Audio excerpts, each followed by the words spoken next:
As the Constitutional Convention came to a close on September 17, 1787, Benjamin Franklin offered two observations on its proceedings. First, he noted that, when you assemble a number of men to have the advantage of their joint wisdom, you inevitably assemble with those men all their prejudices, their passions, their errors of opinion, their local interests, and their selfish views. Second, Franklin thought that, in light of this inevitability, it was astonishing to find this system, the Constitution, approaching so near to perfection as it does.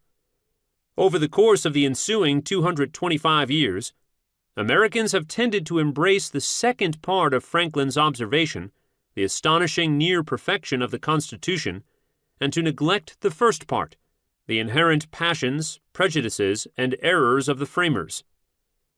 Americans came to revere the Constitution and the men who wrote it, often regarding them as divinely inspired. In 1928, the great civil liberties lawyer Lewis Marshall described the Constitution as our holy of holies, an instrument of sacred import.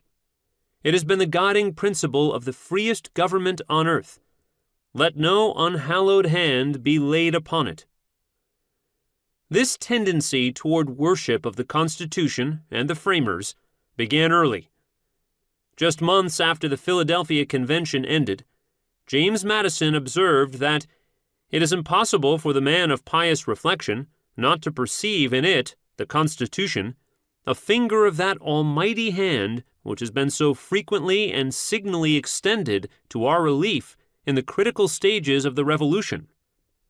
Given the extraordinary diversity of opinions expressed at the Constitutional Convention and the difficulty of adjusting competing considerations in the Constitution, Madison told Thomas Jefferson that one could hardly consider the degree of concord which ultimately prevailed as less than a miracle.